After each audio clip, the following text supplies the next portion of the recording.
Jahmai, let's start with the latest news from Josh Uche. So first reported by NFL Network's Ian Rappaport, Josh Uche, who's been with the team for 5 years, is basically a pass rush specialist, was traded from New England to the Kansas City Chiefs for a 2026 sixth round pick. I was expecting a bigger return. And for the fans that may not know, you always want current draft picks over future because obviously teams get better as time goes on. And this is a Patriots team that's in a dire need right now of a rebuild. And I think, Jahmai, with him being a pass rusher and teams like the Falcons, the Lions, the Bears, the Chiefs, contenders or teams trying to get into the playoffs that have a need on the outside edge, I think there would be more suitors. I was surprised by a future sixth round pick. Now, you know, it could have been pick swaps. We could get into that. This is a good move by the Patriots because he was an expiring free agent after this season. But still, I want to see a bigger return. I would have liked to see Elliott Wolf play the leverage and the phones a little more in this one. Yeah, you know what? I actually disagree. I feel like it was a good return for what they got. I mean, the fact that Gerard Mayo said that he was just a healthy scratch, meaning we were trying to put the best roster out there on this particular day, I feel like that kind of spoke volumes to just how the team is feeling about him currently. So to get something back, a sixth-round pick, yes, is not the greatest, but it is a draft pick. You never know what that can turn into. It's draft capital. You can always combine those with maybe some other draft picks that you have to move up higher or jump up a little bit more. You can never have enough of that. It's almost like prospects, right?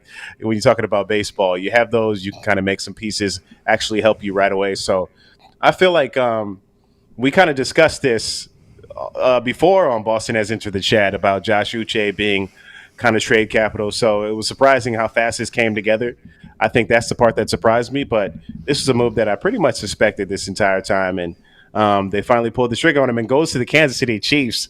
I mean, what better landing spot for him right now, given how, good their defense has been playing. But I think the Patriots this will turn into, something. This is almost like a win-win for both sides, though the Patriots won't be reaping the immediate benefit of shipping a player like Josh Uche away. But given how they performed yesterday, they can certainly get by without him.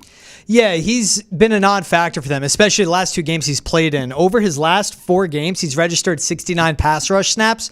He's only had 4 actual pressures on the quarterback. So for a guy that is a pass rush specialist, he wasn't doing much as a pass rusher, but he was still winning. He had a 17% win percentage on pass rush opportunities.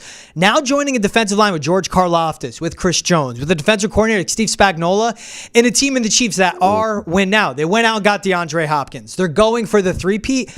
I would have liked to see Elliott Wolf pick up the phone and call the Detroit Lions and go, hey, that best team in the AFC, they're trying to get a pass rusher. They want Uche. What can you give for us? Before even saying a price. Pick up the phone. Call the 49ers who need a pass rusher as well. Call the Ravens. They could have used his services too. All these teams, whether in the AFC or NFC, and then call back to the Chiefs and go, hey, we want a 6th round pick this year at least. I would have just liked to see a bigger return for such a high demand position and something that could be a game changer. You know what we're going to see now though, Jahmai, because the talent he has in Kansas City, the scenarios he'll be playing in where their offense hasn't been as explosive as we've seen in the past, but playing with leads, he's going to have a lot more opportunities. He has 2 great players opposite of him. We're going to see these pressures and these sacks pile up for Josh Uche, and there's going to be revisionist history. You should have got more for him. Why did you trade him away? You're right that they weren't getting the production, and him becoming a healthy scratch does say to the other teams, all right, they don't want him. It does look bad.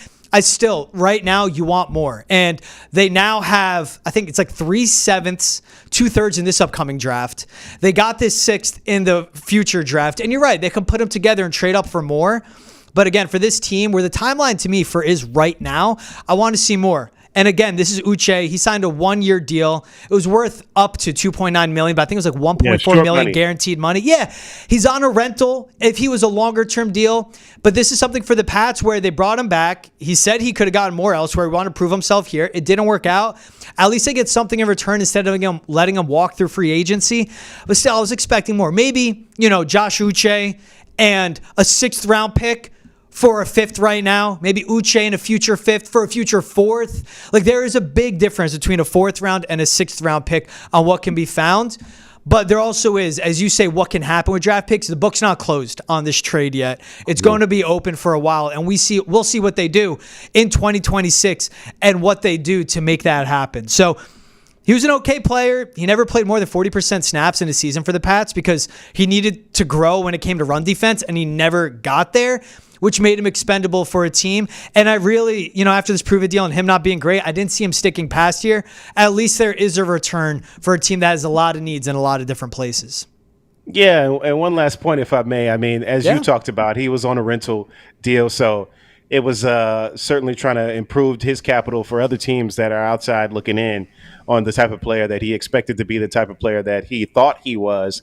But, I mean, I think maybe, and I'm not in the rooms, obviously, but you probably did some damaging to your asset by being but by not playing him when he was a healthy scratch, when he had the ability to go out there, but you decided on some other pieces when you guys are, fighting and clawing for victories on every Sunday. So I do agree with you with the fact that I think he's going to go there and be this dominating defensive lineman now because of all the pieces around him. So people are going to be clamoring and complaining about why do we get rid of this guy?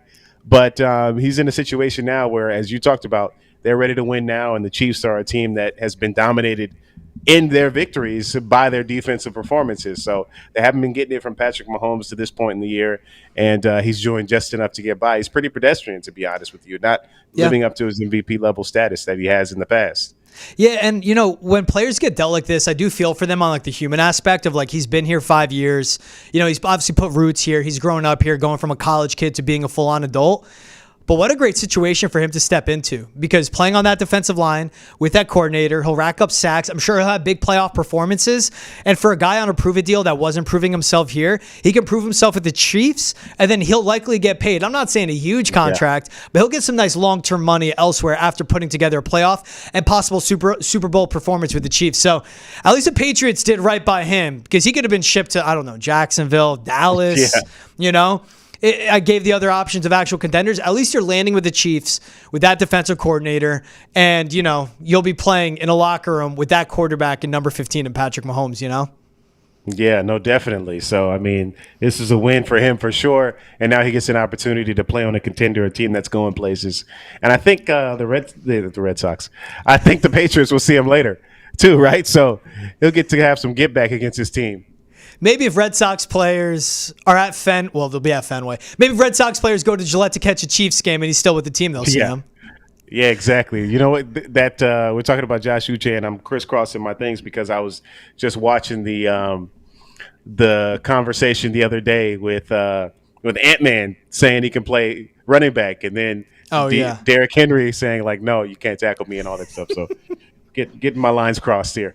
It's also like full disclosure, Jahmai, you are the sideline reporter for the Red Sox. I don't know if that switch ever goes off, even though it's the Red Sox off season right now. So it makes sense. You're talking Boston sports for you to bring in the Red Sox on that one. And hey, they could see him. They could see him. All right, let's go. And I did a podcast earlier talking Red Sox too. So I'm like, it's on my brain. Look, my man, you are versatile, you are flexible, and you know what? You get grace from me. I hope the listeners at home, and they will. They'll give you grace.